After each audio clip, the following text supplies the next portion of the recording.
The trail to Black Rock Ridge Ranger Station climbed through ancient pines that blocked what little light remained in the evening sky. I'd been assigned here after 3 seasons at Yellowstone. A promotion, they called it. Solo assignment. Category 3 wilderness. Minimal contact. "You'll do well there," Supervisor Collins had said, sliding the folder across his desk. "After what happened at Grizzly Lake last year, I figure you can handle just about anything." I didn't mention that I still woke up some nights with the screams of that lost family echoing in my head. How their 8-year-old had wandered off while they were setting up camp. How we'd found him 3 days later, huddled in a rocky crevice, dehydrated but alive. The parents had broken every protocol in their panic, splitting up, going off trail, hiking after dark. I'd almost lost one of them to hypothermia. The report said I'd shown exceptional crisis management. The nightmares suggested otherwise. The cabin appeared as I crested the ridge, a sturdy structure of weathered logs with a metal roof that gleamed dully in the fading light. My home for the next 6 months. The nearest town was Pine Haven, population 842, about 30 miles of treacherous switchbacks to the east. The nearest fellow ranger was at Coldwater Station, 17 miles northwest as the crow flies. I unlocked the heavy door and carried my gear inside. The interior smelled of pine and dust with a faint trace of wood smoke. A basic kitchen, a desk with a radio system, a small bedroom in the back. The walls were lined with topo maps, wildlife guides, and emergency protocols. There was a journal on the desk, standard procedure for remote stations. Rangers recorded unusual observations, visitor encounters, maintenance needs. I flipped through the entries from my predecessor, Ranger Mike Cassidy. His handwriting was tight and precise. Trail conditions, weather patterns, bear sightings. The final entry caught my attention. Nov 14. Heard the knocking again last night. 3 distinct patterns, louder than before. Checked the perimeter at first light. Found tracks in the north clearing, too large for bear. Stride length approximately 52 inches. Taking castings tomorrow if weather permits. There was no entry for November 15th, or any day after. I radioed base camp to confirm my arrival. The connection was full of static, but I managed to check in. I didn't mention the journal. The Park Service had told me Cassidy had requested transfer for family reasons. Nothing unusual. That night I organized my supplies, checked equipment, and reviewed the patrol routes. The wind picked up around midnight, whistling through the trees surrounding the cabin. It was a sound that would become familiar in the coming months, almost comforting in its consistency, until it was interrupted by 3 distinct knocks somewhere in the darkness beyond my door. Thock, thock, thock. I froze, my flashlight beam trembling slightly against the far wall. The sound didn't repeat. I told myself it was a branch against the roof, or maybe a falling pine cone. Natural explanations. But I didn't sleep much that first night, and when dawn broke, I found myself walking the perimeter of the cabin, studying the ground for tracks that weren't my own. My first week at Black Rock was uneventful.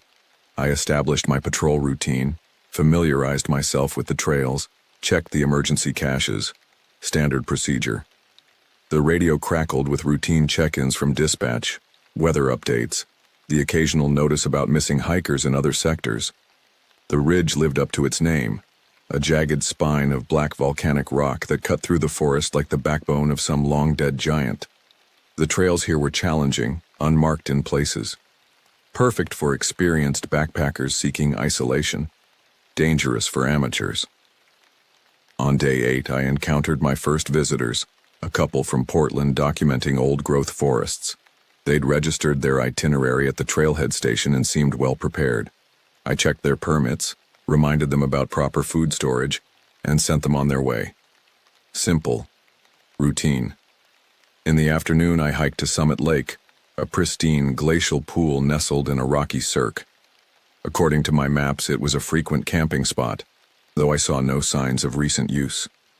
The silence there was absolute, the kind that makes your ears strain for something, anything to hear. I was making notes about trail erosion when I noticed the tree. A massive Douglas fir at the lake's edge, easily 6 feet in diameter and well over 200 feet tall. What caught my attention wasn't its size, but what had been done to it. The bark on the north face had been stripped away in long vertical gashes, exposing the pale wood beneath. Not bare markings, those would be horizontal, lower to the ground. Not lightning. The damage was too patterned, too deliberate. Near the base of the tree, I found what looked like hair caught in the rough bark, coarse, dark strands, longer than any animal I could identify in these parts. I sealed a sample in an evidence bag. Protocol dictated I report unusual findings, but something made me hesitate. I needed more information first. That evening I returned to Cassidy's journal, reading more carefully this time. Between routine entries about trail maintenance and wildlife sightings, a pattern emerged. Sept 3 found another tree marked near Junction Creek, same as the others. Sept 17, hikers reported strange vocalizations near Cascade Falls. Like a woman screaming, they said. Checked area, nothing found. Aug 22, discovered large humanoid footprint in mud near North Ridge. Too large for human. Approximately 16 inches long, 7 inches wide. I pulled out my field manual and flipped to the section on wildlife track identification. Nothing matched Cassidy's description. Bears, even on hind legs, leave distinctive claw marks. Moose and elk have cloven hooves. Mountain lions have 4 distinct toe pads. The knocking came again that night. 3 distinct sounds. Then silence. Then 3 more, from a different direction. I stood at the window, peering into the darkness, my flashlight beam swallowed by the trees. In the morning, I found the first gift on my doorstep, a perfectly arranged pile of blackberries atop a broad maple leaf. No tracks in the dirt around my cabin. No sound had awakened me during the night. The berries glistened in the morning light, suspiciously perfect. I left them untouched and radioed dispatch about potential bear activity near the station. I didn't mention the knocking or the tree markings. Not yet. Copy that, Black Rock, came the response. Any signs of distress from that missing hiker? I froze. What missing hiker? There was a pause, then. Advisory went out yesterday afternoon. Solo male, mid-30s, name of Garrett Munson. Permit shows he was headed toward Summit Lake. Should have checked in at Pine Haven 2 days ago. Summit Lake, where I'd found the marked tree, where I'd collected the hair sample now sitting on my desk. No signs yet, I replied. I'll begin search patterns immediately. Copy. Backup from Coldwater can be there by tomorrow if needed. I'll radio if necessary. Gathered my emergency pack, checked my GPS, and headed out. As I closed the cabin door, I noticed the berries were gone from the step, the leaf now empty. The forest was alive with sound that morning, birds calling, wind stirring the canopy, the occasional rustle of small animals in the underbrush. Normal sounds, natural sounds. But they seemed to hush as I approached Summit Lake, as if the woods were holding its breath. I followed standard search protocols, methodical grid patterns, frequent calls, visual sweeps for disturbances in the vegetation. The missing hiker, Garrett Munson, had filed a rough itinerary. 3 days at Summit Lake, then heading east toward Cascade Falls. Near the marked tree I found the first sign, a boot print in the soft earth. Size 11 hiking boot, Vibram sole, recent. I photographed it and continued. 50 yards further, a granola bar wrapper caught on a thorn bush. The trail grew more distinct. Broken twigs, displaced stones, another boot print. The path led away from the established trails, up a steep incline toward a ridgeline not marked on recreational maps. The terrain became challenging. Loose shale, dense underbrush, fallen logs creating natural barriers. No casual hiker would come this way without purpose. At the ridge's crest, the forest opened into a small clearing. In its center stood a crude structure, a framework of branches and logs leaning together to form a conical shelter. Too crude for a prepared backpacker. Too deliberate for natural formation. "Munson," I called. "Ranger Service, are you there?" Silence answered. I approached the shelter cautiously, one hand on my sidearm. The entrance was low, requiring me to crouch. Inside, the ground was covered with pine boughs arranged in a sleeping platform. No sleeping bag, no backpack, no signs of fire. But there was something else. Scratched into the wooden frame, crude but recognizable. A simple face. 2 eyes, a nose, a smile. Childish almost, except for what appeared to be blood darkening the grooves. I backed out of the shelter, sweeping my gaze across the clearing. That's when I saw it. A backpack hung from a branch at the clearing's edge. Blue nylon, weatherproof. Standard overnight gear. The pack's contents were undisturbed. Clothing, first aid kit, water purification tablets, freeze-dried meals. The identification tag confirmed it. Garrett Munson, Portland, OR. Emergency contact, Amanda Munson, wife. There was a journal, similar to the standard ranger logs. I hesitated, then opened it. Most entries were mundane observations about trail conditions and wildlife sightings. Until the final pages. Day 4. Heard something following me today. Heavy footsteps, but they stopped whenever I turned around, catching glimpses of movement between trees. Probably a deer or elk.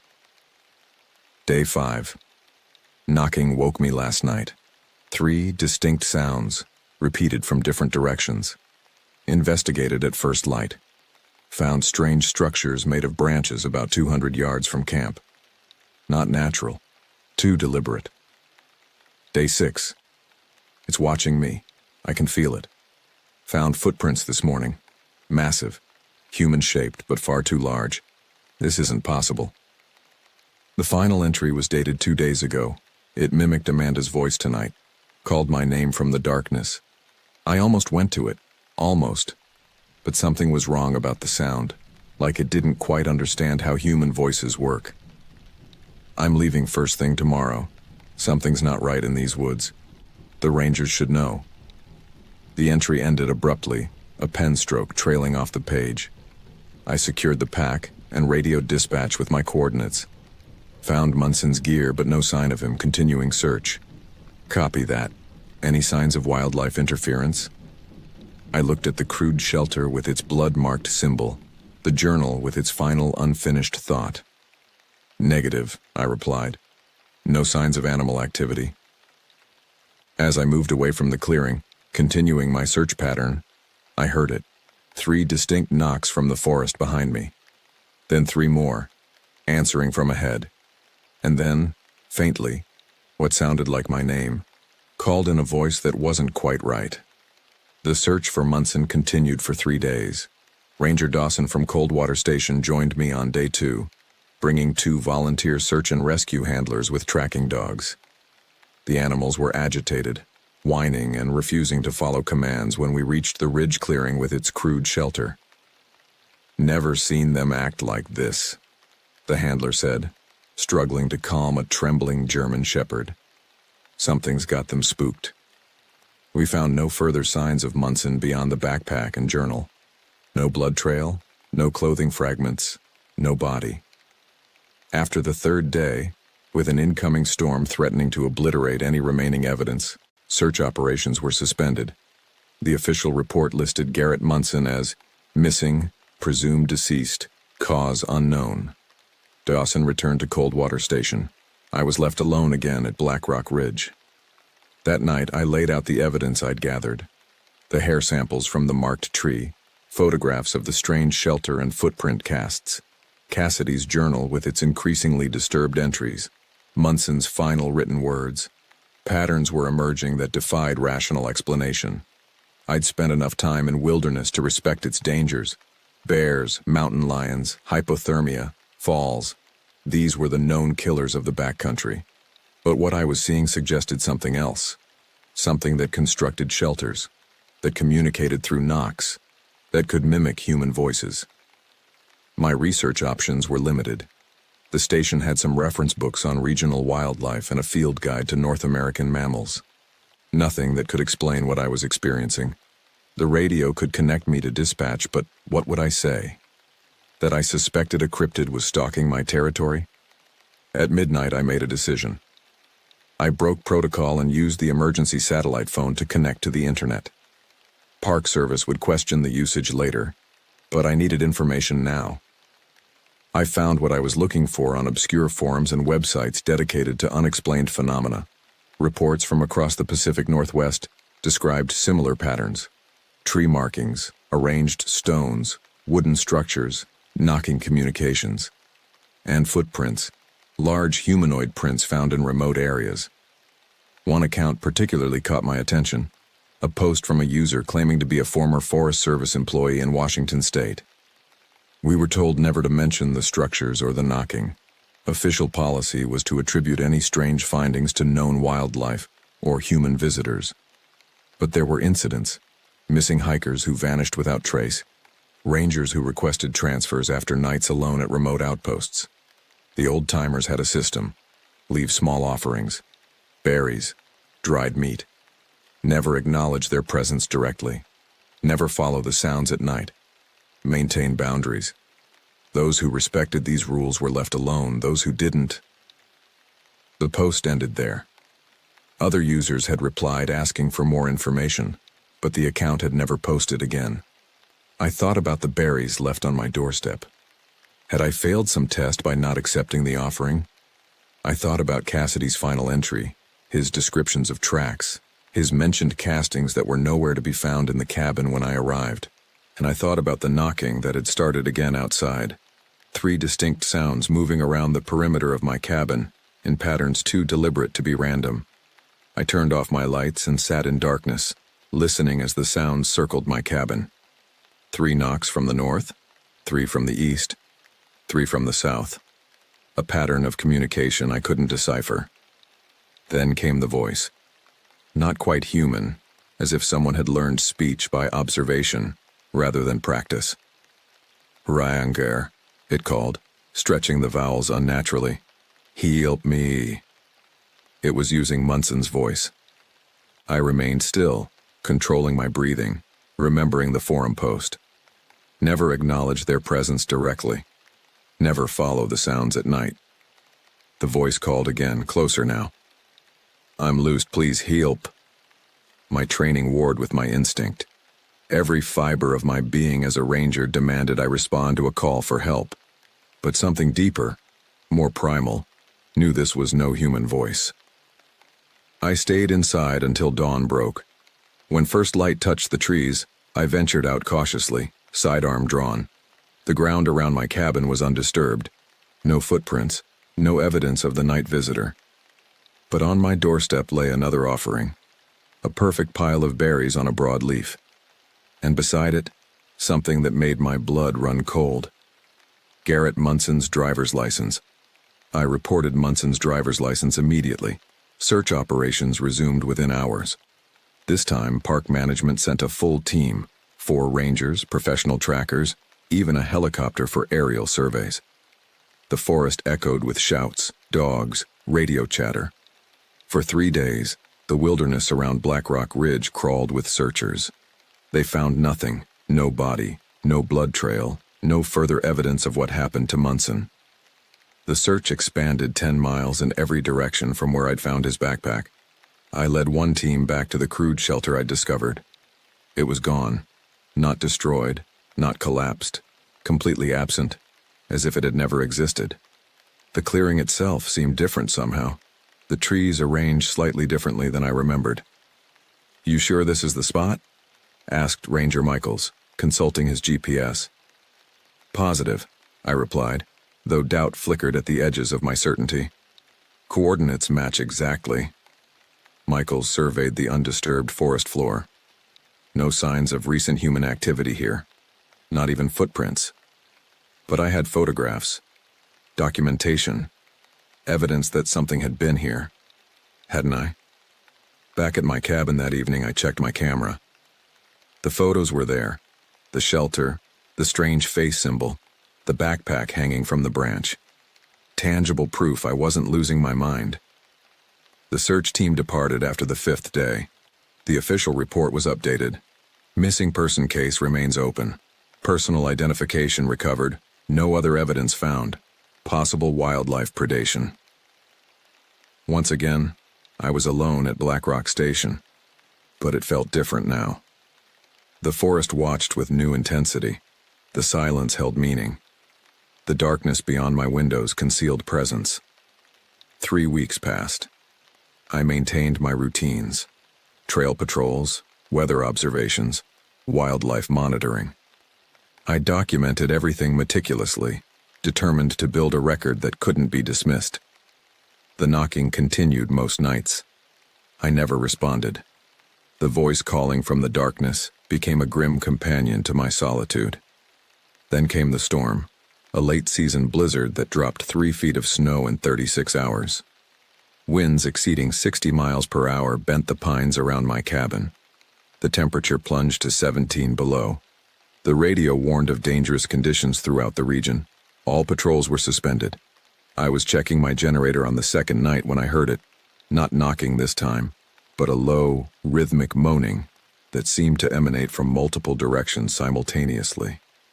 It rose and fell like chanting, punctuated by sounds I couldn't identify. Wooden clacking, stone against stone, something like distant drums. The voices came next, multiple voices calling in that same not-quite-right approximation of human speech. They called my name. They mimicked dispatch radio calls. They reproduced snippets of conversations I'd had with the search team weeks before. They were listening, learning, adapting. I remained inside, doors locked, curtains drawn. My rational mind suggested wind, temperature differentials, natural acoustics creating auditory illusions. My instincts told me otherwise. On the 3rd day, the storm broke.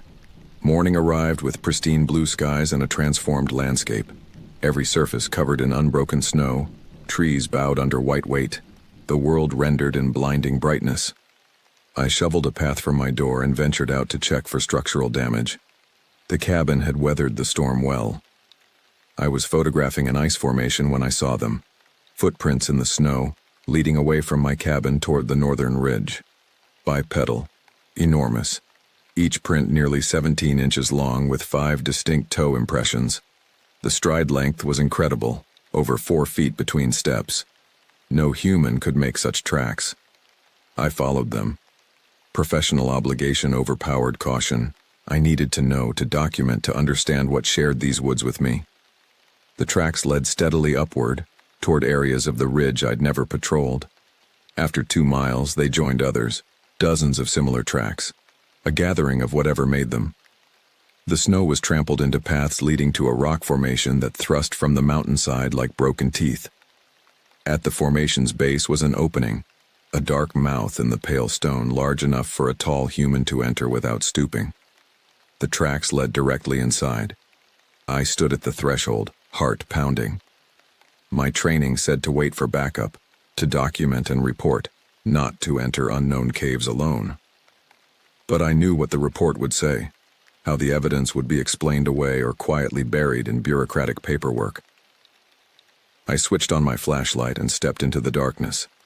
The passage descended steeply, opening into a large chamber where sunlight filtered through cracks in the ceiling. The air was surprisingly warm, humid with the scent of earth and something else, a musky animal odor that tickled primitive parts of my brain. The chamber walls were covered with markings, crude paintings in red and black pigments, humanoid figures with elongated limbs, spiral patterns. The same simple face symbol I'd seen in the forest shelter. Some appeared ancient, others freshly applied. In the chamber's center stood stone structures, arrangements of balanced rocks forming shapes too regular for natural formation.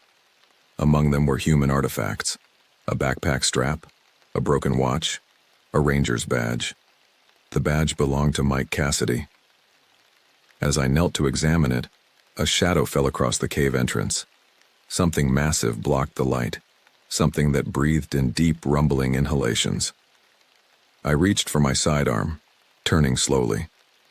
Standing in the passage was a figure too tall for the opening, hunched to fit beneath the stone ceiling, covered in dark matted hair. Arms too long, hanging past massive thighs. A face that seemed almost human, yet fundamentally wrong. Brow too pronounced, jaw too heavy, eyes too knowing. We regarded each other in silence, ranger and cryptid, human and other. It made no move to attack. I made no move to flee. Then it spoke, a sound like stones grinding together, forming approximations of words I'd used on my radio. Copy. That. BlackRock. In one massive hand, it held Munson's backpack journal. In the other, a pen gripped like a toothpick between enormous fingers. It had been learning, watching, documenting us as we documented it.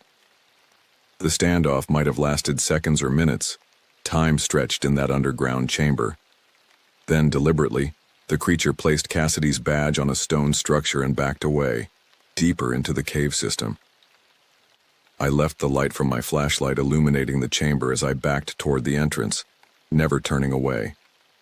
When I reached daylight, I ran, panic finally overwhelming training, stumbling through snow back toward my cabin. The radio was silent when I tried to call for backup. The storm had damaged communications, leaving me isolated. That night the knocking returned, louder, more insistent. 3 knocks, 3 knocks, 3 knocks. From every direction at once. I don't sleep anymore. Not since the cave. Not since meeting the Watcher face to face. The knocking continues nightly, sometimes distant, sometimes so close it seems to vibrate through the cabin walls. I've begun to recognize patterns, repetitions, variations that suggest language rather than random noise. Communications with the outside world remain sporadic. The storm damaged relay stations across the region. I report daily weather readings and maintenance updates when connections allow. I haven't mentioned the cave or its inhabitant. Some truths don't fit into report templates. I've established a new routine. Each morning I leave small offerings on my doorstep, berries when available, strips of jerky when not. Each evening the offerings are gone, replaced sometimes with objects from the forest, unusually shaped stones, interesting feathers, once a perfect spiral of pine cones. I've expanded my research during long nights when sleep won't come. The satellite phone connects me to archives of local newspapers, historical accounts, tribal legends. I've found patterns stretching back centuries, disappearances in these woods, stories of wild men, tall figures glimpsed between trees. The Klickitat people called this region the hunting ground of the nightwalkers. Early settlers reported forest devils that communicated through wood knocking. 2 weeks after the cave encounter, I found Munson's journal returned to my doorstep alongside my morning offering. Several new pages had been filled, not with writing but with drawings. Crude representations of human figures, rangers, hikers, all rendered with disturbing accuracy by hands not meant for holding pens. In the final pages were drawings of me, at my cabin, on patrol, sleeping through my window. I had been watched long before I realized. In the margins were attempts at writing, malformed letters copying entries from earlier in the journal. One phrase appeared repeatedly, recognizable despite its awkward execution: "Help me." I understood then what I was dealing with. Not merely an animal, not merely a cryptid, but something with intelligence, with the capacity for communication, with awareness of itself and others. Something that had been observing humans, learning from us perhaps for generations. Cassidy hadn't requested transfer. Munson wasn't taken by predators. They had encountered the Watcher as I had. They had made different choices. Today marks my 3rd month at Black Rock Ridge. Winter grips the forest in frozen silence. My patrol routes have changed. I avoid the northern ridge, the area around the cave entrance. I maintain boundaries, respect territory, acknowledge presence without confrontation. The knocking has evolved. It now forms specific patterns that repeat when I'm near, different from the patterns used elsewhere in the forest. A designation, perhaps. A name. Sometimes I knock back, 3 simple sounds against a tree trunk or cabin wall, Communication in its most primitive form. Last night, a storm rolled through. Not snow this time, but thunder and driving rain that rattled my windows and drowned the usual forest sounds. As lightning flashed across the ridge, I saw it, a silhouette against the tree line. Massive, unmistakable, watching my cabin through the downpour. I stood at my window, not hiding, not approaching, acknowledging. In the next lightning flash, it was gone. This morning, I found footprints in the mud around my cabin. 17 inches long, 5 toes, incredible stride length. They circled the perimeter exactly once, then headed back toward the northern ridge. A patrol route not unlike my own. I've made my decision. When spring comes, when my assignment ends, I'll request extension. There are rangers who belong in visitor centers, in busy campgrounds with families and tourists. Then there are those of us who belong in the deep wilderness, where the unexplained dwells, where boundaries must be maintained, where watchers must themselves be watched. The forests need protectors who understand their secrets, who can navigate the delicate border between human world and other, who can warn those who would blunder unknowing into territories not their own. Tonight, I'll leave my offering and listen for the knocking. I'll document my observations in the station journal, encoding them in the dry language of official reports, unusual wildlife activity, environmental anomalies, unconventional territorial behaviors. And when the next ranger comes to Black Rock Ridge, they'll find my notes, they'll learn the patterns, they'll understand the boundaries, or they won't. And the watcher will add their badge to its collection of human curiosities deep in the cave where the darkness breathes with ancient patience.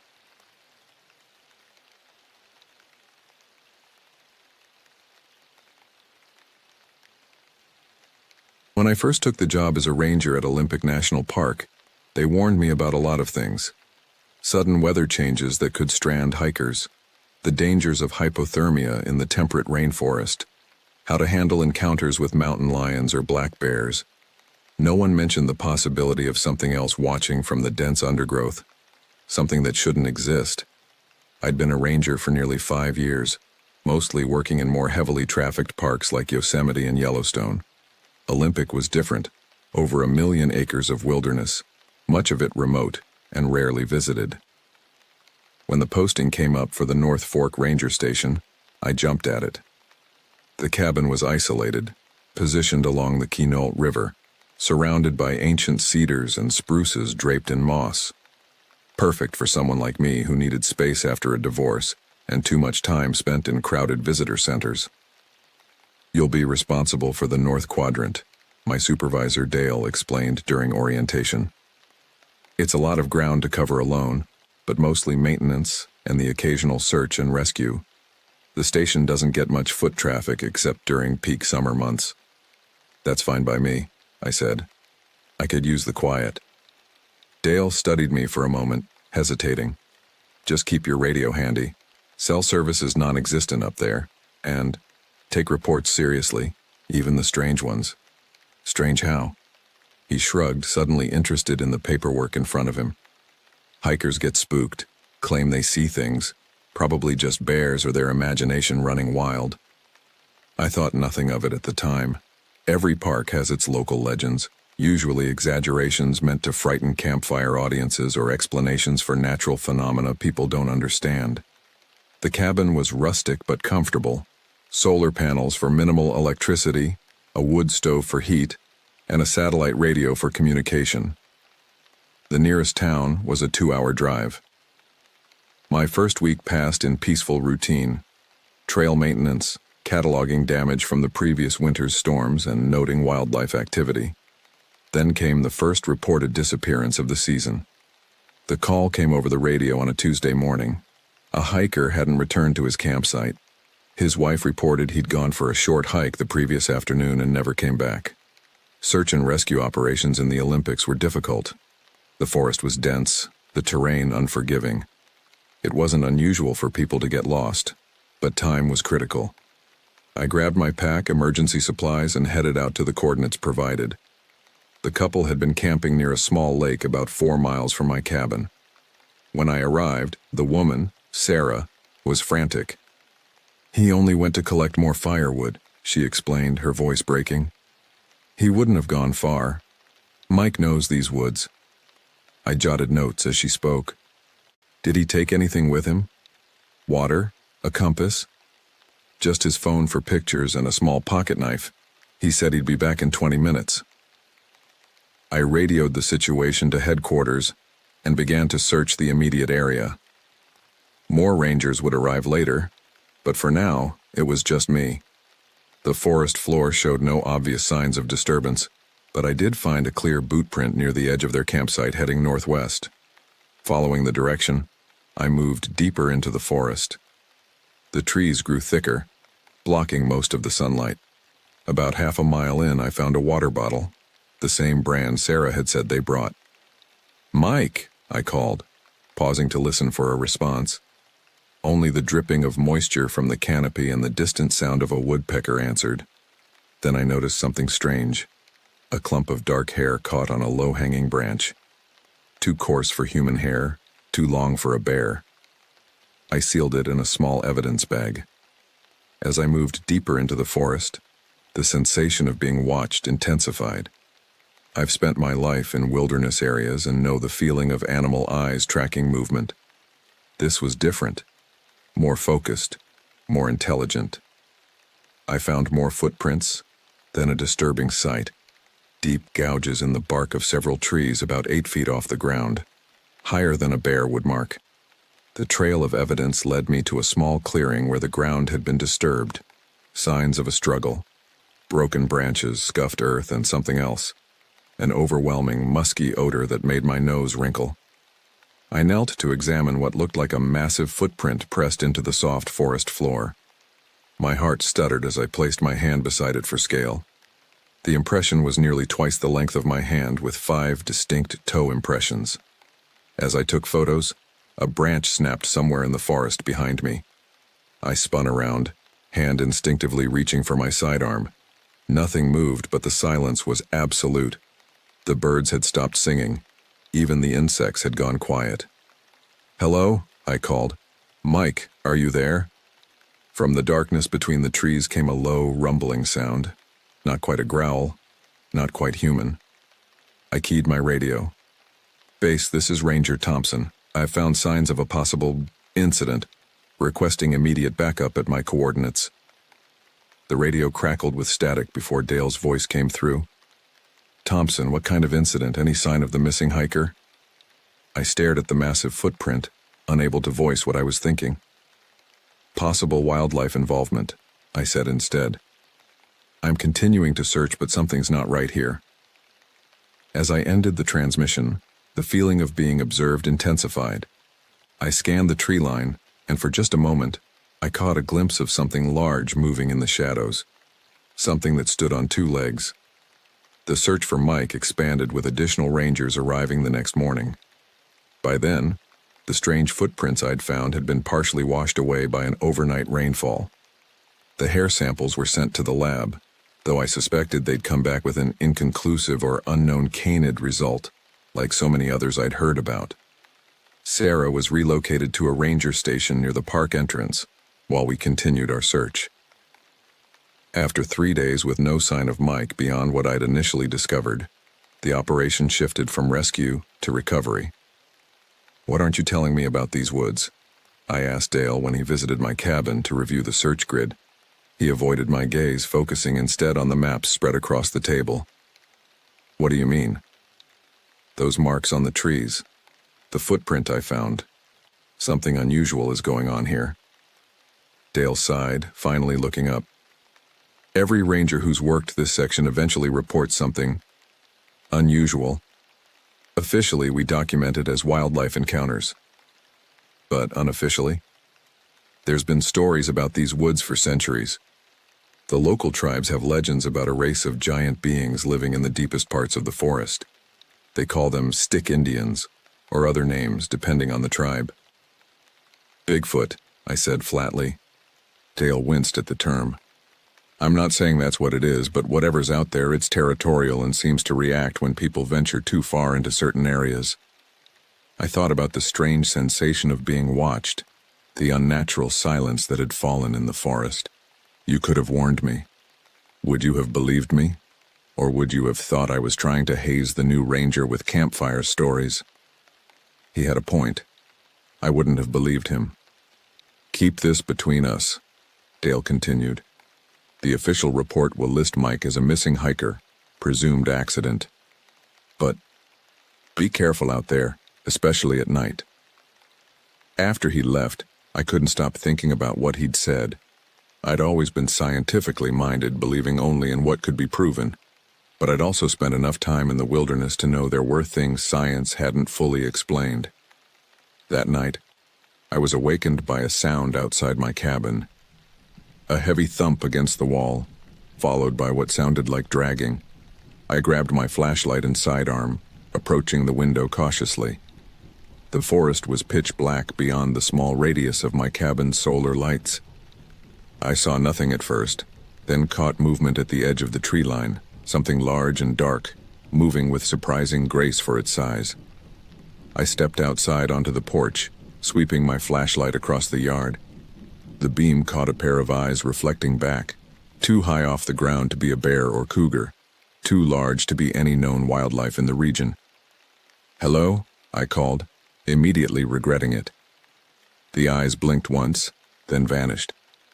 I heard heavy footfalls retreating into the forest, branches snapping under substantial weight. In the morning, I found 3 dead rabbits arranged in a row on my porch steps. Their necks had been broken cleanly, but they were otherwise untouched, not killed for food. A message, perhaps, or a warning. More disturbing were the tracks in the soft earth around my cabin, the same massive human-like footprints I'd found at the site of Mike's disappearance. I reported the incident to Dale via radio, choosing my words carefully. "Something left offerings at my cabin last night, and there are tracks." The radio was silent for a long moment before Dale responded. "Document everything, but don't pursue. I'm sending Ranger Martinez to stay with you for a few days."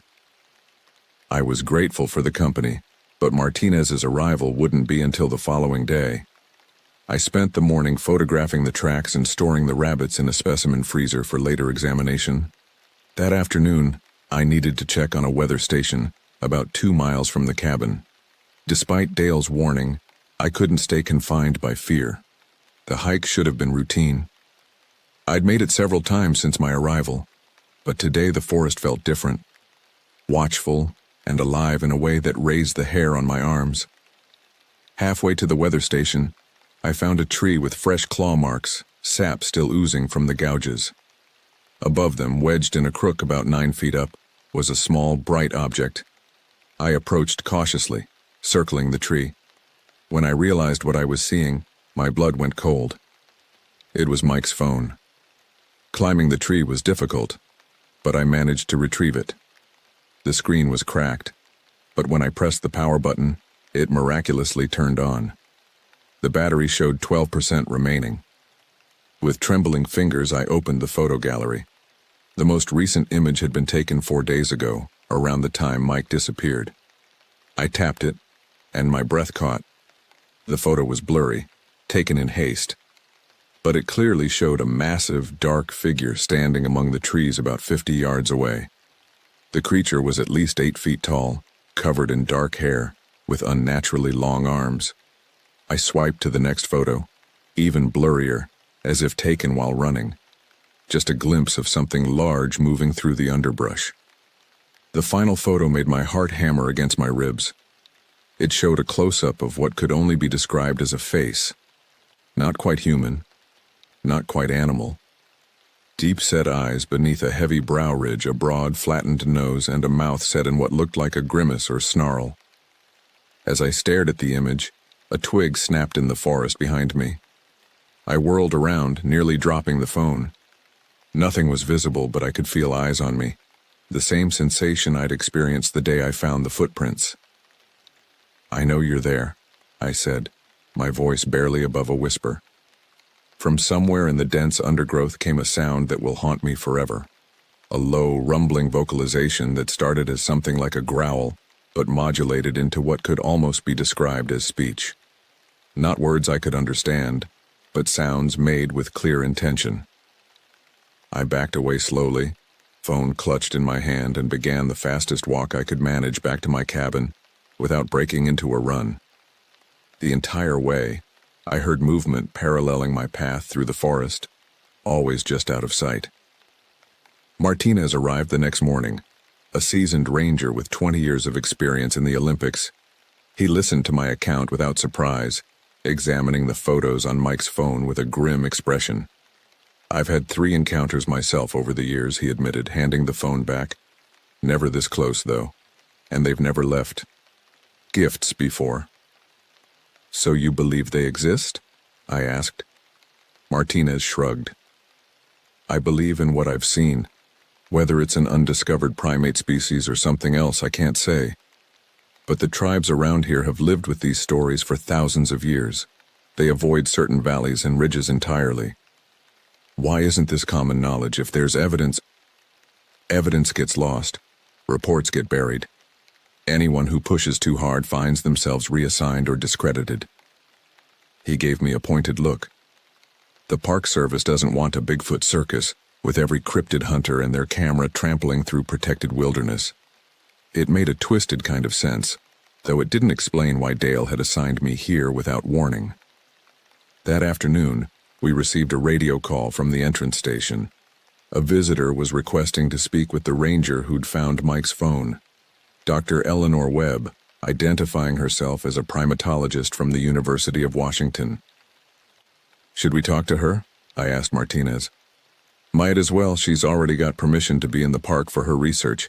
Says she's studying Olympic marmot populations." He didn't sound convinced. Dr. Webb arrived at my cabin 2 hours later, a slight woman in her 50s with silver-streaked hair and intense blue eyes. She carried herself with the confidence of someone comfortable in wilderness settings. "Thank you for meeting with me," she said after introductions. "I understand you've had some unusual experiences recently." "Who told you about the phone?" I asked. "I have contacts in the local police department. They mentioned a missing hiker case with interesting details." She set her backpack down. "I should be upfront with you. My official research focus is small mammals, but I've spent 20 years documenting evidence of non-human hominids in the Pacific Northwest." Martinez and I exchanged glances. "You're a Bigfoot hunter," he said flatly. Dr. Webb winced. "I prefer cryptid primatologist. But yes, essentially. The difference is, I approach this from a scientific perspective. No sensationalism, no television shows, just methodical documentation and analysis." She reached into her pack and removed a thick file. "I've recorded over 30 encounters in this region alone, including several reports from rangers who've since been transferred or left the service." The file contained photographs of footprints similar to those I'd found, hair samples, and detailed witness accounts. Most compelling were several thermal imaging photos showing large, bipedal heat signatures moving through forest environments. "What exactly are you suggesting these creatures are?" I asked. "Most likely a relict population of great apes that evolved alongside humans but remained isolated in remote wilderness regions," she replied. "They're highly intelligent, territorial, and appear to have complex social structures. The indigenous peoples have interacted with them for generations, maintaining a respectful distance." Martinez leaned forward. "And what about the disappearances, like our missing hiker?" Dr. Webb's expression darkened. "That's more complicated. These beings typically avoid humans, but there have been aggressive encounters, particularly when people enter certain areas they consider forbidden. It's rare, but not unprecedented." She turned to me. "You said there were offerings left at your cabin? Dead rabbits?" I nodded. "That's unusual. In my research, such behavior typically indicates either a warning or..." She hesitated. "Or what?" I prompted. "Or communication. An attempt to establish some form of relationship." The 3 of us spent the evening reviewing evidence and sharing experiences. Dr. Webb asked permission to set up research equipment near my cabin: audio recorders, motion-activated cameras, and thermal imaging devices. "I can help you understand what you're dealing with," she explained, "and possibly help find your missing hiker if he's still alive." Against Martinez's reservations, I agreed. Something told me understanding this phenomenon was the only way to navigate my situation safely. That night, as we prepared for bed, strange calls echoed through the forest surrounding the cabin. Not quite animal, not quite human. A series of whoops and knocks that seemed to come from multiple directions at once. "They're curious about us," Dr. Webb said quietly, activating her audio recorder. "About why there are suddenly 3 humans in this territory." Martinez checked his sidearm. "Let's hope curiosity is all it is." I couldn't shake the feeling that something had changed with Dr. Webb's arrival. The behavior patterns she described didn't match what I'd experienced. The offerings, the phone deliberately placed where I would find it. It felt more personal than territorial. As I drifted off to sleep, the calls from the forest grew closer. In my half-dreaming state, they almost seemed to form words, a language just beyond my comprehension. I woke abruptly at 3:17 a.m. to the sound of heavy footsteps on my porch. Martinez was already up, his hand signaling me to remain quiet. Dr. Webb sat frozen in her sleeping bag, eyes wide. Something large moved outside the windows, its shadow passing across the glass. The wood of the porch creaked under significant weight. Then came a sound I'll never forget, a series of knocks against the cabin wall. Not random, but rhythmic. 3 quick taps, pause, 2 slow taps, repeated precisely 3 times. "It's trying to communicate," Dr. Webb whispered, her voice trembling with excitement and fear. Before Martinez or I could stop her, she moved to the door and returned the knock pattern. The forest went suddenly, completely silent. Then something struck the door with enough force to rattle the frame. The impact against the door made us all jump. Martinez drew his sidearm, motioning for Dr. Webb to step back. I reached for the rifle I kept mounted above the fireplace, something I'd never thought I'd need to use. "Don't," Dr. Webb hissed. "If they wanted to break in, they could. That wasn't aggression, it was frustration." "That thing nearly took the door off its hinges," Martinez replied. "Because we're not understanding." She moved toward the window, keeping low. "They're highly intelligent. The knock pattern was deliberate communication." Against my better judgment, I joined her at the window. Outside, the moon had risen, casting silver light across the clearing around my cabin. At first I saw nothing. Then a massive shadow detached itself from the tree line. The creature stood upright, at least 8 feet tall, its body covered in dark hair. In the moonlight, I could make out broad shoulders, long arms, and a distinctly non-human silhouette. It remained at the edge of the forest, watching the cabin. Dr. Webb fumbled with her thermal camera, capturing images through the window. "Remarkable," she whispered. "Adult male, judging by the size and shoulder width." The creature raised an arm, clearly visible in the moonlight, and made a sweeping gesture toward the forest. Then it repeated the knock pattern we'd heard earlier, striking a nearby tree with enough force that bark splintered. "It wants us to follow," Dr. Webb said. "Absolutely not," Martinez responded immediately. I couldn't tear my eyes from the figure. "What if it knows something about Mike?" Dr. Webb nodded. "Indigenous stories often mention these beings taking people, sometimes returning them, if your hiker is still alive." The creature made the gesture again, more emphatically before melting back into the darkness. "We stay put until morning," Martinez insisted. "Radio for backup. This isn't a National Geographic special, it's a potential threat situation." We maintained watch and shifts through the remainder of the night. By dawn, there had been no further visitations, though the strange call and response vocalizations continued from the surrounding forest, seemingly from multiple sources. At first light, we discovered new offerings on the porch. Not dead animals this time, but a collection of objects arranged in a precise line. A rusty pocket knife, a weathered compass, fragments of colored glass, and most disturbingly, a torn piece of fabric that matched the description of Mike's jacket. "These are human objects," Dr. Webb noted, photographing the arrangement. "Things they've collected or taken from people who entered their territory. Or from people they've killed," Martinez added grimly.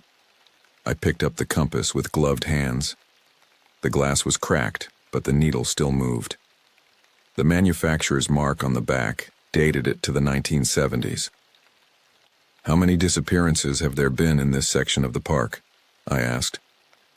Martinez frowned. "Officially, 2 or 3 per decade. Unofficially, more." Dr. Webb was examining the arrangement. "This isn't random. They're mimicking human behavior they've observed. The straight line, the spacing between objects, it's deliberate." As we discussed the implications, my radio crackled to life. It was Dale. "Thompson, we've got another situation. Family of 4 reported missing from the Cedar Creek campground. They were due to check in at the ranger station yesterday evening." My stomach dropped. Cedar Creek was less than 5 miles from my cabin, in the direction the creature had gestured. "We're forming search teams now," Dale continued. "Can you and Martinez begin checking the trails heading north from the campground?" After acknowledging, I turned to the others. "This changes things." "It could be connected," Dr. Webb agreed. Martinez looked conflicted. "I should report what we've seen." "And say what?" I challenged. "That Bigfoot left us a message? They'll pull us from the search and send in rangers who don't know what they're dealing with." In the end, we reached a compromise. Martinez would join the official search team approaching from the south. Dr. Webb and I would investigate the northern area, following the direction indicated by the creature. We would maintain radio contact hourly. As we prepared our gear, Dr. Webb shared more of her research. "There's a consistent pattern in credible encounters," she explained. "These beings seem to have territories and social structures similar to great apes. They avoid humans generally, but take interest in certain individuals." "Why me?" I asked. She considered the question carefully. "It could be random, or something about you specifically. Your role as a ranger, your behavior, even your scent. They have acute senses, much better than ours."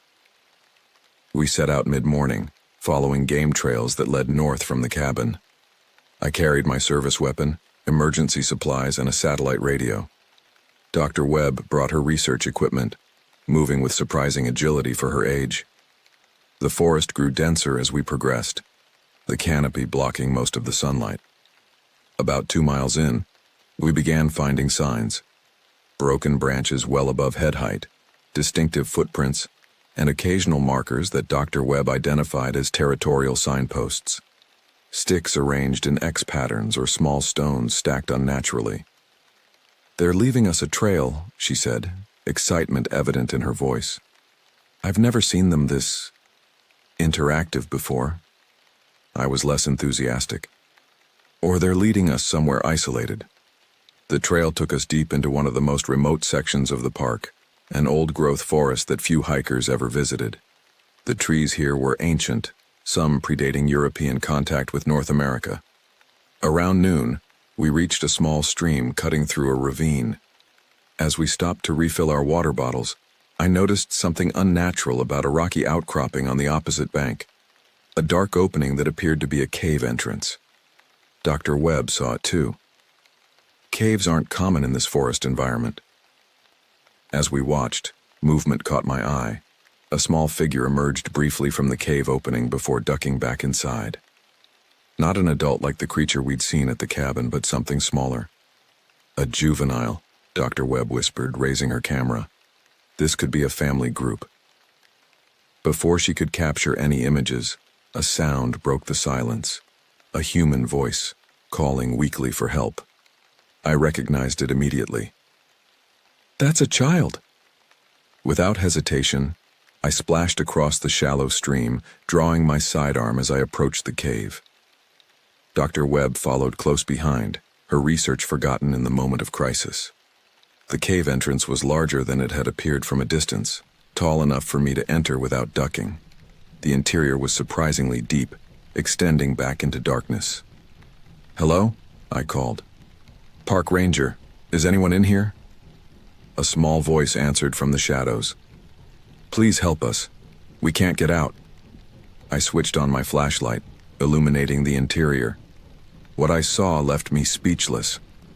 The cave opened into a larger chamber where 4 people, 2 adults and 2 children, sat huddled together. The missing family. They appeared physically unharmed, but terrified. More shocking was what surrounded them. The cave walls were covered in crude drawings, handprints, stick figures, and more complex designs. Stone tools and animal bones lay scattered across the floor, along with more modern objects, backpacks, camping equipment, even a rusted bicycle frame. And just visible in a shadowed alcove at the back of the cave was a crouched figure, smaller than the creature we'd seen at the cabin, but unmistakably similar. "They won't let us leave," the father explained hurriedly as we approached. "They haven't hurt us, but they block the entrance whenever we try to go." "How many are there?" I asked, keeping my voice calm while scanning the cave. "At least 3 that we've seen. 2 large ones and the smaller one there." He nodded toward the alcove. Dr. Webb had gone completely still, staring at the juvenile being. "Remarkable," she breathed. "A family unit." "We need to get these people out now," I said firmly. "Radio Martinez and request immediate backup." As Dr. Webb reached for her radio, a low rumbling growl echoed through the cave. The juvenile creature retreated deeper into the alcove.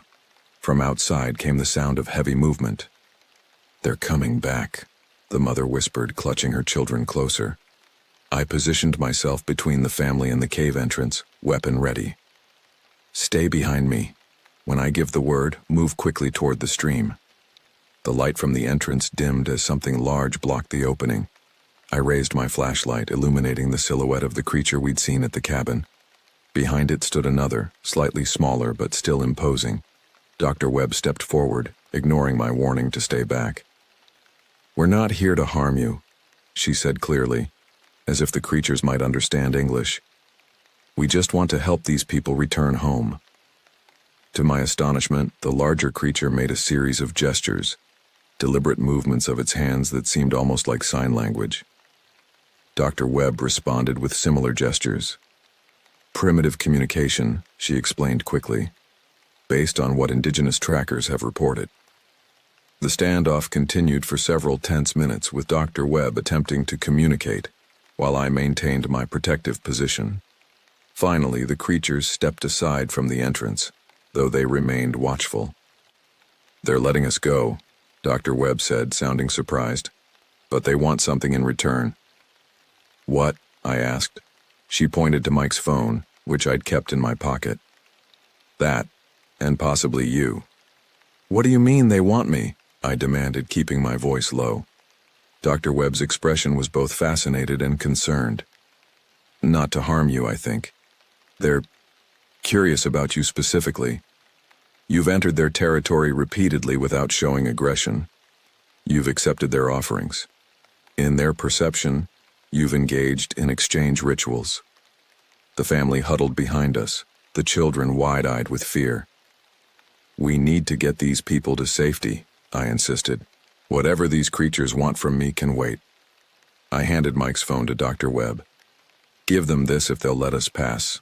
I'll cover our retreat." She took the phone reluctantly. "If I'm right about their intelligence level, they understand more than we think. Breaking faith now could make things worse.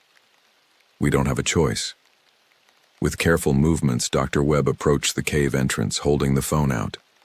The smaller of the 2 creatures reached for it with surprisingly dexterous fingers, examining it briefly before tucking it away somewhere in its thick fur. The larger one remained focused on me, its deep-set eyes unreadable in the shadows of its face. "Go," I told the family, keeping my weapon pointed downward but ready. "Move slowly toward the stream. Dr. Webb will lead you." As they edged past the creatures, I maintained eye contact with the larger one, trying to project calm authority. The beings made no move to stop the family, though the smaller one emitted a series of low vocalizations that raised the hair on my neck. When everyone was safely outside, I began backing toward the entrance, never turning my back. The larger creature suddenly moved, covering the distance between us with startling speed. Before I could raise my weapon, it reached past me to the cave wall, pressing its massive hand against one of the drawings, a crude depiction of what appeared to be humans and the creatures together. The message seemed clear, even without words. "I'll come back," I said, not knowing if it understood. Alone, after they're safe. Whether by coincidence or comprehension, the creature stepped aside, allowing me to exit. Outside, Dr. Webb had already started leading the family toward the stream. I followed, constantly checking behind us. The creatures emerged from the cave but made no attempt to pursue, watching from the entrance as we crossed the water. "What happened in there?" Dr. Webb asked when we were a safe distance away. "I think I made a promise," I replied. The family, the Hendersons, we learned, told their story as we hiked back toward established trails. They had been setting up camp when they first noticed strange movements in the surrounding forest. After dark, their tent was suddenly torn open, and they found themselves surrounded by the creatures. "They didn't hurt us," Mr. Henderson explained. "They just herded us through the forest to that cave. The children were terrified, but my wife noticed they were especially careful with them." "Did they take anything from your campsite?" Dr. Webb asked. Mrs. Henderson nodded. "Our phones, a camera, some food. They're collecting technology," I realized. "Things that capture images or make sounds." Dr. Webb's eyes lit with understanding. "Of course. They're removing evidence of their existence." We radioed Martinez and the search team, coordinating a rendezvous point. I deliberately avoided mentioning the creatures in my transmission, referring only to the rescued family. As we neared the meeting location, Dr. Webb pulled me aside. "What are you planning to do about your promise?" she asked quietly. I don't know if it even understood me. "It understood," she insisted. "These beings have been evading human documentation for centuries while living alongside us. That requires intelligence. What would you suggest? That I go back alone to a cave with creatures that could tear me apart?" "Yes," she said simply. "That's exactly what I'm suggesting. This could be an unprecedented opportunity for cross-species communication." The idea was absurd, dangerous, and yet I couldn't dismiss it entirely. My encounters had been different from the aggressive territorial behavior described in most Bigfoot accounts. There seemed to be purpose behind their actions. After connecting with the search team and ensuring the Henderson family received medical attention, I pulled Martinez aside to explain the full situation. "You can't seriously be considering this," he said after I outlined Dr. Webb's suggestion. "What if Mike is still alive? What if there are others?"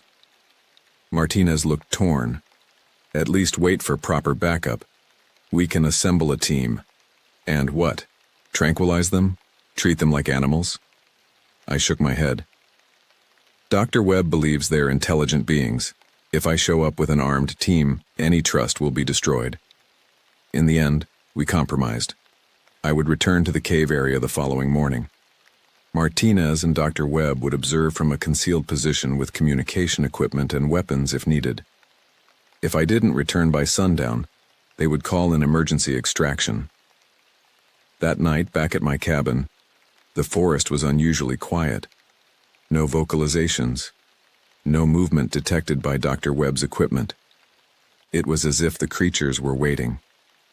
I slept fitfully, dreaming of dark shapes moving through trees and eyes watching from shadows. In one vivid sequence, I found myself in a forest clearing surrounded by the beings, trying desperately to understand what they were communicating with their gestures and sounds. Morning came with fog shrouding the forest. As we prepared to return to the cave, Dr. Webb provided last-minute coaching. Move slowly. Make no threatening gestures. If they offer something, accept it. Try to mirror their body language. She handed me a small recording device. Keep this running. Whatever happens, it's important to document. I still don't understand why they focused on me, I said. Dr. Webb studied me thoughtfully. In many indigenous traditions, certain people are believed to be able to bridge the gap between worlds, someone who can see and be seen across boundaries. I'm just a park ranger. Perhaps that's enough. You protect their territory in a way they understand. We set out in silence, retracing our path from the previous day. Martinez and Dr. Webb established their observation point about 200 yards from the cave, concealed in dense undergrowth with a clear line of sight to the entrance. I continued alone, heart pounding against my ribs. The forest seemed to close in around me, branches reaching like fingers, shadows deepening despite the morning light. At the stream crossing, I paused, sensing movement in the trees ahead. A large shadow detached itself from the forest, the creature from the cabin, watching me from the opposite bank. I raised my empty hands, showing I carried no weapon. I came back as promised. The being made a gesture, arm extended, palm up, then turned toward the cave. An invitation. Taking a deep breath, I stepped into the stream, crossing to the other side. The creature turned and moved toward the cave, clearly expecting me to follow. "I'm continuing to the cave," I spoke softly into the radio. "The subject is present and appears non-aggressive." The cave entrance seemed darker than I remembered, a mouth opening into the unknown. The creature paused, looking back to ensure I was still following. As I stepped across the threshold, leaving the daylight behind, I couldn't shake the feeling that I was crossing more than just a physical boundary. Inside, the cave appeared different. New drawings covered one wall, crude representations of what looked like my cabin, stick figures with long limbs, and something that disturbingly resembled a human with a ranger hat. The creature moved deeper into the cave, leading me to the chamber I'd seen before. There, arranged in the center of the space, was a collection of objects: phones, cameras, watches, all technology taken from various visitors to the forest over what must have been decades. Among them, I recognized Mike's backpack, and sitting against the far wall, thin but alive, was Mike. He looked up as I entered, his eyes widening in disbelief. "Ranger Thompson, is that really you?"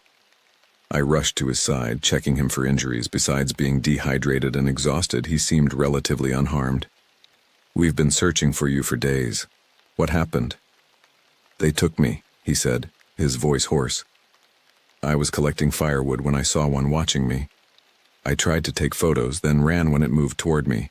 There were more of them. They surrounded me, brought me here." He glanced nervously at the creature standing at the cave entrance. "They've been studying me, I think. Taking my things, bringing me food and water." The larger creature made a rumbling sound, drawing my attention. It moved to the pile of technological objects, selecting Mike's phone. With surprising dexterity, it activated the screen, navigating to the photos. "They're obsessed with the pictures I took," Mike explained. "They keep looking at them, then at me, like they're trying to understand what the device does." The realization hit me. These beings understood that humans had technology that could prove their existence. They weren't just territorial. They were deliberately removing evidence. "They've been taking people who photograph them," I said slowly. "Not to harm them, but to confiscate the evidence." The creature made another sound, then pointed to Mike, then to me, then toward the cave entrance. The message seemed clear. I could take Mike and leave. Why now? I wondered aloud. Why let him go after keeping him for days? Mike looked between us. "Can we discuss this philosophical question after we get out of here?" I helped him to his feet, supporting his weight as he wobbled slightly. "We're leaving now. My team is waiting outside." As we moved toward the entrance, the creature blocked our path momentarily. It reached out, touching the ranger badge on my uniform, then pointed to itself. Dr. Webb's voice came through in my earpiece. "I think it's recognizing your role as a protector of the forest, similar to their own territorial behavior." "I understand," I told the creature, tapping my badge. "We protect the same land." This seemed to satisfy it. The being stepped aside, allowing us to pass. As we emerged into daylight, Mike squinted against the brightness. Martinez and Dr. Webb were already moving toward us, relief evident on their faces. Behind us, the creature remained in the shadow of the cave entrance, watching. "Don't look back," I told Mike. "Just keep moving toward the stream." As we crossed the water, I glanced back once. The creature had been joined by two others, including the smaller one I'd seen before. They stood silently at the cave entrance, a family group watching us retreat from their territory. "Will they follow us?" Mike asked nervously. "I don't think so," I replied. "They got what they wanted." Dr. Webb moved closer, her voice low. "This is unprecedented. A peaceful interaction, a clear exchange. This changes everything we understand about these beings. Or confirms what indigenous people have been saying for generations," I pointed out. Once we reached the observation point and Mike was safely seated, Martinez radioed for emergency medical evacuation. We were too deep in the wilderness for a ground extraction given Mike's condition. "What will you include in your report?" Martinez asked me privately. I looked back toward the distant cave, now invisible through the dense forest. The truth: that we found Mike in an abandoned mine shaft where he'd sought shelter after getting lost. And the creatures? I considered the question carefully. They've survived this long by remaining legends. Maybe that's how it should stay, at least for now. Dr. Webb overheard us. "You can't be serious. This is the scientific discovery of the century." "It's their forest," I said simply. "They were here first. They deserve their privacy." Martinez nodded in agreement. "The moment this gets out, their habitat would be overrun with curiosity seekers, hunters, media. They'd never know peace again." Dr. Webb looked conflicted. "My entire career has been building toward proof like this." "And now you have it," I replied. "For yourself. Isn't that enough?" The helicopter arrived an hour later, hovering above a small clearing half a mile from our position. As the medical team loaded Mike aboard, I heard distant vocalizations from the forest, the creatures communicating among themselves or perhaps saying goodbye. Before boarding, Dr. Webb approached me. "I'm keeping my research data, but I respect your decision. The Park Service has been covering this up for decades anyway." "Not covering up," I corrected. "Protecting. There's a difference." As the helicopter lifted off, I gazed down at the vast green canopy below. Somewhere in that ancient forest, intelligent beings watched and waited, as they had for centuries. I knew I would return to my cabin, continue my duties as a ranger, and keep the secret of what lived in the deepest parts of Olympic National Park. But I would never again feel alone in the wilderness. The forest had eyes, and now they knew me. 3 months passed. Summer brought the expected influx of tourists to Olympic National Park, keeping me busy with routine ranger duties. The Henderson family had stuck to our agreed story, that they had become disoriented and spent a night in the woods before being found by search teams. Mike similarly attributed his ordeal to becoming lost and taking shelter in an old mining tunnel. Dr. Webb remained in the park longer than planned, conducting her marmot research while surreptitiously gathering more data on our forest inhabitants. She departed eventually, with promises to keep their existence confidential, though I wondered how long her scientific curiosity would remain contained. My cabin felt different now. I'd grown accustomed to the sensation of being watched, no longer startled by occasional glimpses of large shapes moving through distant trees, or the found objects that sometimes appeared on my porch, interesting stones, unusually shaped branches, once even a perfect eagle feather left precisely centered on my welcome mat. Dale never questioned my official report, though something in his eyes told me he suspected the truth. He did, however, approve my request to restrict certain remote areas from public access, citing sensitive ecological research. "You seem different," he commented during one of his infrequent visits to my station. "More at peace out here." "I've found my place," I replied simply. On a warm August evening, I sat on my porch watching the sunset paint the forest canopy in gold. The familiar whooping calls echoed from the distant ridgeline, their evening communications. My radio crackled to life. "Thompson, you there? Got a report of unusual activity near Cedar Ridge. Probably nothing but worth checking out." I smiled to myself. "I'll handle it. Probably just our forest friends." 10-4. Just don't make any new acquaintances out there. Gathering my gear, I headed into the deepening twilight. The path was familiar now, worn by my frequent patrols. As I walked, I sensed movement paralleling my route, a large shadow keeping pace through the trees. My watcher, my guardian. Or perhaps I was theirs. The mystery that had begun in fear had transformed into something else. A strange symbiosis between ranger and legend, human and cryptid. Two species sharing the same ancient forest but living in different worlds. Sometimes, when the night is especially quiet, I hear knocking on my cabin wall. That same rhythmic pattern. 3 quick taps, pause, 2 slow taps. I always respond in kind. I've learned much about them in these months. They avoid fire and technology. They communicate through complex vocalizations and sign language. They leave territorial markers that, once you know what to look for, are obvious throughout the deep forest. They observe humans constantly but rarely reveal themselves. And they remember faces, especially mine. Last week, a hiker reported seeing a bear standing on 2 legs near the restricted area. When I investigated, I found fresh footprints leading away from the trail, and the hiker's dropped camera with its memory card neatly removed.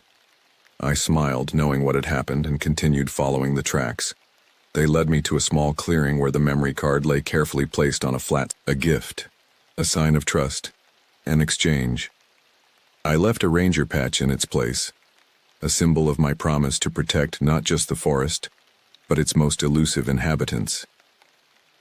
That night, standing at the edge of my cabin clearing under a star-filled sky, I called out to the darkness using the vocalizations I'd been practicing. A simple greeting, according to Dr. Webb's research. From the blackness between ancient trees came a response, deeper, more resonant than any human voice could produce. I no longer fear the watcher in the woods. We guard the same wilderness, patrol the same boundaries, protect the same secrets. Sometimes, on my days off, I hike to the stream near the cave and sit quietly. Often, I'm joined by a large figure who keeps a respectful distance but seems to enjoy the companionable silence. We watch the water together, 2 sentient beings from different evolutionary paths, sharing a moment of peace. The locals have started noticing something different about my section of the park. Fewer missing hikers, less vandalism, a sense of being gently turned away from certain areas by an inexplicable feeling of unease or disorientation. That north quadrant feels spooky, one seasonal ranger commented, like something's watching you all the time. Just the forest, I replied. It's alive in its own way. More alive than they could possibly understand. Last night, I dreamed I was deep in the woods, surrounded by the creatures, not as an outsider, but as part of their circle. In the dream, I understood their language, their gestures, their ancient connection to this land. I woke to find fresh tracks in the soft earth around my cabin, a deliberate circle, as if something had been standing guard while I slept. My radio sits silent beside me now as I write this account. Soon it will crackle to life with routine park business, and I'll return to my official duties. But always in the corner of my eye, I'll sense movement among the trees. A flicker of dark fur, the gleam of intelligent eyes watching from shadow. The legends were always true. The forest has guardians older than human memory, more patient than our brief civilization. They were here before us, and if we're wise enough to protect their secrets, they'll remain long after we're gone. I am Ranger Thompson of Olympic National Park, assigned to the North Quadrant. My jurisdiction includes 1 million acres of pristine wilderness, dozens of hiking trails, multiple waterways, countless wildlife species, and a family of Sasquatch who know me by name. Every evening, as darkness claims the forest, I stand on my porch and call out to my watcher with 3 quick taps, pause, 2 slow taps against the wooden railing. The answer always comes, echoing from the ancient trees. I am never alone in these woods, and neither are you.